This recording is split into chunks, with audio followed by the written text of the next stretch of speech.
Di video saya sebelumnya, saya sudah menjelaskan tentang sapi atau permasalahan alat gerak pada sapi. Itu kan ada beberapa kemungkinan. Kita koordinasi sama dinas, menangani sapi disarankan sore. Untuk yang sakit. Ya. Jadi untuk yang non gini-gini, untuk yang ditelepon, sapinya kenapa? Dari mulut muntuk dan kakinya dingklang, ini ditangani terakhir. Jadi penanganan awal adalah sapi yang tidak sakit PMK. Jadi sudah kita tangani semua, kita desinfeksi bersih, baru kita nangani sapi yang yang ketika kita tanya mengarah ke PMK. Karena kalau kita nangani yang PMK dulu, kita nggak mandi dan nggak ganti baju, saya dan dokter lain adalah nulari mereka.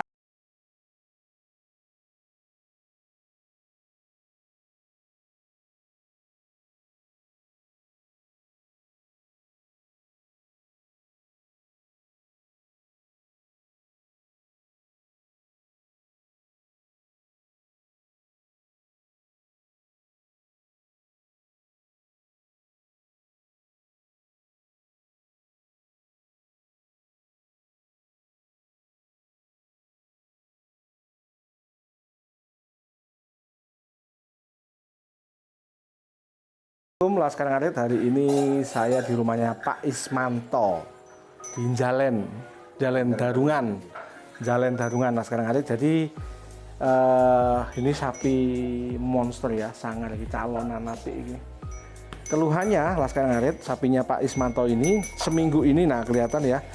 Nanti mungkin kita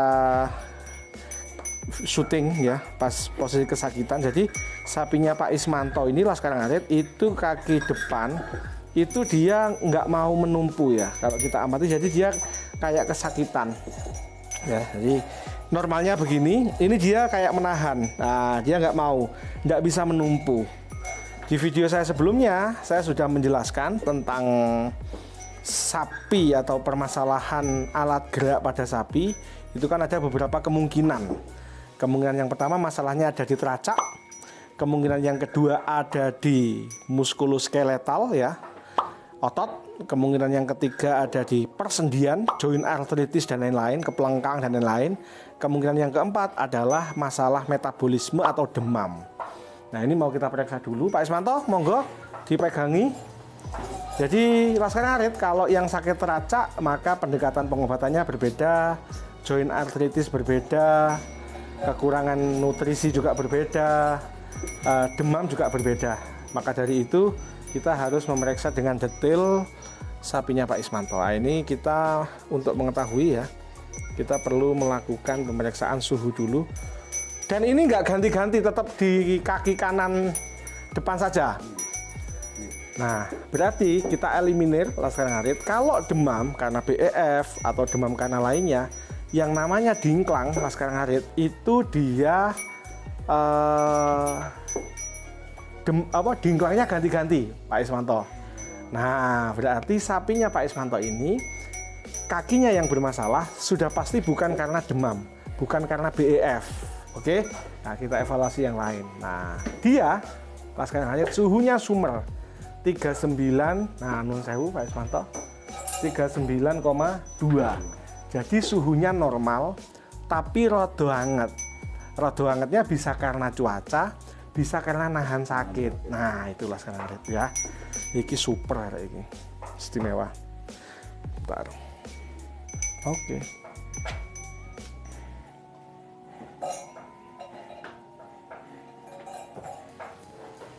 Kalau kepleset enggak ya? Ketinggalan anu, Pak. Kalau kepleset kemarin itu kan ngamuk. Oke. Mungkin niku lho. Nggih pun. Oke, berarti kasusnya sama seperti sapinya Pak Suwono. Kalau jenengan menyimak Pak Suwono Dusun Tojo yang ketika ditinggal becek ininya kecocok mester. Jadi masalahnya ada di trauma, berarti ada di teracak atau persendian bawah. Laskar Ngarit. Nggih pun. Jadi saya makan kok tutuk. Nah, oh, terus nesu. Nggih, siap Laskar Ngarit. Jadi begitu. Dia suhunya sumer Laskar Ngarit. Lalu karpetnya sudah istimewa, semuanya sudah di karpet ya. dan memang dia tidak bisa menumpu, seperti kesakitan ketika digunakan menumpu. Dan analisa dari Pak Ismanto melihat historinya, sapi ini mungkin trauma, ketekuk atau kecocok ya, karena pas ngamuk kemarin. Oke, siap. Sudah kami persiapkan obatnya dulu, Pak Ismanto. Laskar Ngarit. Jadi nanti mungkin video ini ada 2 tema yang kita bahas. Yang pertama tentang sapinya Pak Ismanto yang sakit persendian. Yang kedua tentang sapi ini yang anaknya baru usia 6 bulan. Berapa ini? 9 bulan. 9 bulan, tapi induknya sudah bunting 6 bulan. Mantap. Mantap, Laskar Ngarit. Oke. Jadi Laskar Ngarit, mungkin kita mumpung lagi di sini ya. Alhamdulillah kalau Laskar Ngarit mengikuti video saya yang nolong kelahiran sapinya Pak Ismanto 9 bulan yang lalu, Laskar Ngarit ya, ada catatannya gitu. Dia anaknya sudah umur 9 bulan dan alhamdulillah si babon ini sudah bunting 6 bulan. Artinya Laskar Ngarit day open-nya sapi ini 90 hari. Itu masih sangat masuk. Jadi kebetulan Pak Ismanto ini cukup rutin mengikuti channel kita nggih, Pak Ismanto, cukup rutin, termasuk ketika sapinya sakit juga melihat liputan kami yang ada di Plongan tentang sapinya Mas Abi waktu itu. Mas Abi. Jadi Laskar Ngarit ini yang mumpung kita di sini ada 2 materi ya yang bisa kita sampaikan tentang sakit kakinya sapinya Pak Ismanto dan ini. Pentingnya menjaga body condition score induk. Gitu Pak Ismanto. Jadi sapi habis melahirkan, sapi menyusui agar cepat birahi, Laskar Ngarit, maka body condition score harus tetap dibuat gemuk. Jangan kurus, karena sapi kurus kalau nggak majel ya angel birahinya, rusak sapinya Laskar Ngarit. Jadi jangan lupa, saran saya adalah anak umur 14 hari induk diberikan obat cacing, anak umur 1 bulan anak yang diberikan obat cacing. Syukur-syukur bila kita bisa memberikan obat cacing 4 kali dalam waktu 2 bulan, artinya setiap 15 hari sekali. Itu tentang menjaga BCS induk. Wes itu. Lalu Pak Ismanto kita ngobrol tentang anu mawon nggih, PMK. Jadi mau tidak mau harus saya katakan Banyuwangi sudah positif PMK. Ya. Sumber penularan adalah sapi baru yang dibeli oleh para pedagang.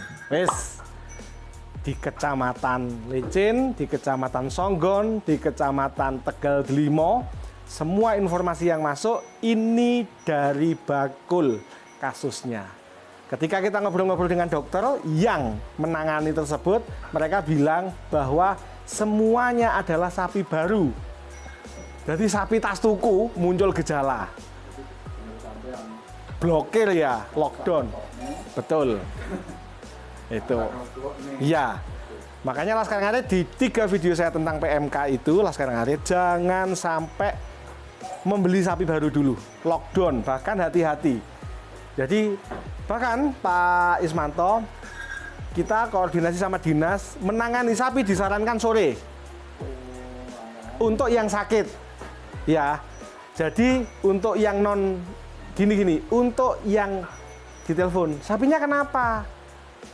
Dari mulut muntuk dan kakinya dingklang, ini ditangani terakhir. Jadi penanganan awal adalah sapi yang tidak sakit PMK. Jadi sudah kita tangani semua, kita desinfeksi bersih, baru kita nangani sapi yang yang ketika kita tanya mengarah ke PMK. Karena kalau kita nangani yang PMK dulu, kita nggak mandi dan nggak ganti baju, saya dan dokter lain adalah nulari mereka. Ya, dan kita hari ini tidak dari sapi sama sekali. Kucing nih kau. Jadi begitu Laskar Ngarit. Poin yang pertama, kasus meledaknya di Kabupaten Banyuwangi adalah dari sapi baru yang dibeli oleh pedagang. Kesimpulannya, penularan PMK ke wilayah jenengan, ke kandang jenengan adalah melalui sapi baru. Itu yang pertama. Yang kedua, Laskar Ngarit, idealnya ketika kita dulu kena COVID, mall ditutup, ya toh, bahkan Jumatan ora oleh. Idealnya pasar sapi ditutup. Nah, idealnya pasar sapi tutup. Tapi ya kita nggak punya wewenang. Oke, jadi itu penularan sapi dan ide kita menyarankan sebenarnya ya pasar sapi di gimana lah supaya tidak terjadi penularan di pasar tersebut. Oke, yang ketiga biosecurity. Pak Ismanto kalau ada temen yang nggak penting-penting amat, jangan boleh main ke kandang. Apalagi bakul, ya. Ojo dolan sik usum, kita nggak tahu, ya. Itu termasuk pencegahan. Lalu bila sudah terjadi, nggak usah panik, sapinya dipisahkan yang jauh, ya. Yang sakit dipisahkan atau digawe ke kandang di belakang, khusus yang sakit. Kita menghandle yang sehat dulu, dikasih makan, dibersihkan, bersih, selesai, baru kita ngurusi yang sakit. Jadi di karantina. Itu yang kedua. Pengobatan sapi yang sakit selain di karantina biar nggak menulari yang sehat misalkan, itu rajin suntik. Bahkan disarankan dalam waktu 14 hari itu disuntik ping 5. Jadi telung dina sepisan. Ya, jadi masa inkubasi virus ini itu 7 plus minus 4 hari, 11 hari. Ya, jadi begitu ada gejala suntik. 3 hari suntik lagi.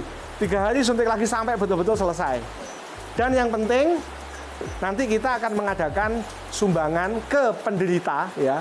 Itu berupa oles untuk mulut, semprotan untuk kaki, dan untuk nyemprot kandang. Jadi kita ada dalam yang sakit toh. Kalau yang pencegahan mungkin bukan sumbangan tapi tuku. Iya nanti akan kita koordinasikan. Jadi mungkin nanti ke yang peternak terjangkit itu kita gratiskan. Tapi kalau untuk yang membutuhkan untuk pencegahan mungkin bisa beli. Ya. Jadi itulah sekarang. Jadi semoga PMK ini segera teratasi dan jangan lupa yang harus kita waspadai adalah PMK ini bisa menular melalui alat inseminasi buatan, ya, melalui kawin alam bisa menular. Lalu melalui mobil, maksudnya truk, iya, jadi kita kok ada sapi yang ikut di mobil itu, sapinya udah turun, dipakai ngangkut sapi yang lain ketularan, se ekstrim itu Laskar Ngarit, penularan tentang PMK. Jadi semoga video sederhana ini yang membahas tentang Dingklang, tentang menjaga BCS sama PMK bisa menambah wawasan buat Laskar Ngarit semua. Karena hujan, ya mungkin kita mau nunut ngiyup sebentar, nggih, bener apa nggih? Dan karena kita nggak bawa mantel, sehingga kita pinarak dulu. Nah di sini ada nggak apa-apa. Gitu. Siap Laskar Ngarit, beres-beres dimanapun Anda berada.